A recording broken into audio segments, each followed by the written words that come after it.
그러니까 살고 있는 작은 집을 팔고 더 큰 집으로 옮겨갈 수 있도록 이렇게 독려하기 위해서 별도로 1년 동안 최대 $10,000까지 세액을 공제를 해주겠다는 것입니다.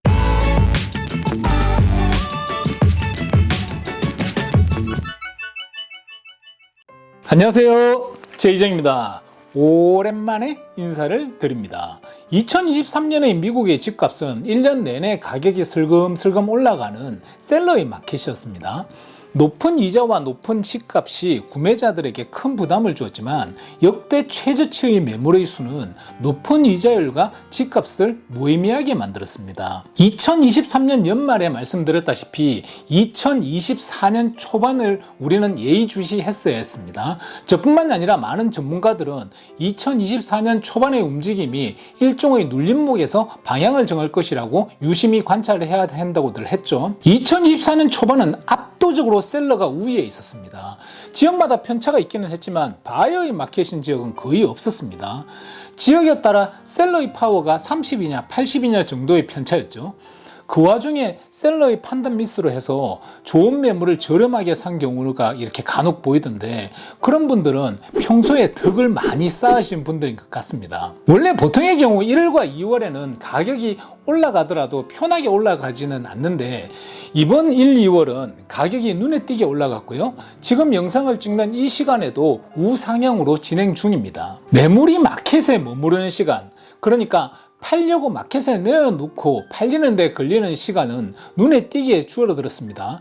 쉽게 말하면 빨리 팔린다는 거죠.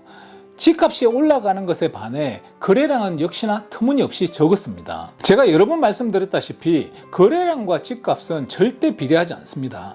거래량이 적어져도 부동산 값이 올라갈 수 있고, 거래량이 많아져도 부동산 값은 내려갈 수도 있습니다. 물론 반대의 경우도 허다하고요. 높아지는 집값과 높은 금리는 자금력이 부족하신 분들에게 주택 구매가 갈수록 어려워지는 것이 현실입니다. 그러면 부동산 가격이 떨어질 정도의 경제적인 상황이 온다면 지금 자금력이 부족하신 분들의 입장에서 주택 가격이 떨어지니 주택 구매를 할 수 있느냐 하면 또 그렇지가 않죠. 그 상황이 되면 그분들은 더 힘들어지죠. 부동산 가격이 폭락을 하는 정도의 경제 상황이 되면 그분들은 더 힘들어져서 부동산 매입이 힘들어지게 됩니다. 아이러니하지만 역으로 보면 지금 집값이 폭락하는 것은 자금력이 좋은 다주택자 분들에게 호재가 되는 것이라는 거죠.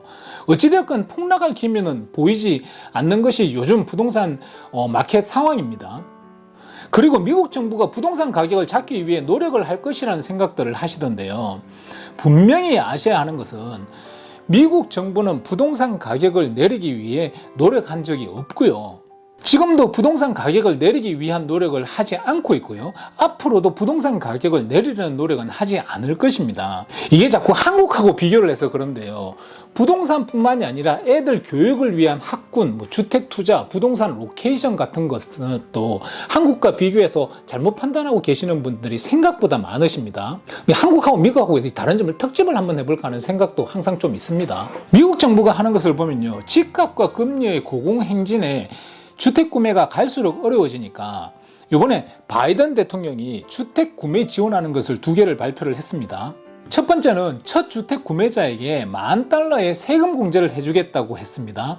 첫 주택 구매자는 2년 동안 연간 $5,000, 총 $10,000의 세액 공제를 해주겠다는 거죠.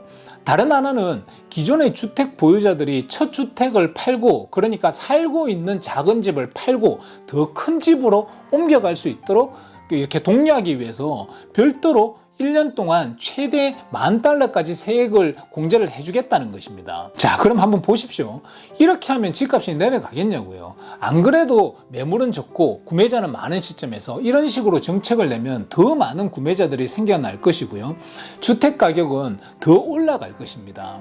어마무지하게 포지티브하게 보더라도 작은 매물들이 좀 더 나올 수 있는 그런 부분 정도일 것입니다. 제가 보기에는 이런 제안들은 이번 11월 선거를 앞두고 대선에서 경쟁을 펼치고 있는 상황에서 나온 것이고, 또 이것을 국회가 또 세법 개정안을 만들어서 통과를 시켜야 하기 때문에 이게 현실화될 것 같지는 않습니다만, 명확한 것은 정부가 부동산 가격을 내리겠다는 이런 의지가 없는 것은 확실하죠. 사실 어려운 분들을 위해서는 경제가 호황인 상태에서 부동산 가격이 내려가는 주는 것이 가장 올바르기는 합니다. 근데 그건 사실 현실적으로 불가능한 걸 다들 잘 알고 있죠. 불황이 와야지 부동산 가격이 내려가죠. 근데 불황일 때는 없는 사람들은 더 없는 상황으로 몰리는 게 안타깝지만 그게 현실입니다. 불황, 폭락 이런 거는 사실은 있는 사람들한테 훨씬 더 큰 찬스를 주죠. 그래서 시간이 가면 갈수록 빈부의 격차가 벌어지는 것이죠. 제 나이쯤 되니까 그런 게 보이더라고요. 똑같이 일하고 애 키우고 밥 먹고 이렇게 사는데 어떤 친구는 점점점 부 쪽으로 기울고요. 어떤 친구는 점점점 빈 쪽으로 기울고 있더라고요. 유지하는 사람들은 잘 없고요. 어느 순간에는 이렇게 벌어지는 격차 위에 위쪽으로 올라타야 하는 것입니다. 조금이라도 젊었을 때 이 부분을 빨리 깨우치는 것이 맞다고 생각을 합니다. 그리고 뭐 나이가 들어서도 포기를 하면 안 되는 것이라고도 역시 생각을 합니다. 근데 사실 지나고 나서 생각해보면 별거 아니거든요. 조금이라도 더 빨리 돈을 모아야 되고 투자도 잘 해야 되고 뭐 그런 거죠. 이상입니다. 도움이 되셨으면 좋겠습니다. 감사합니다. 따봉!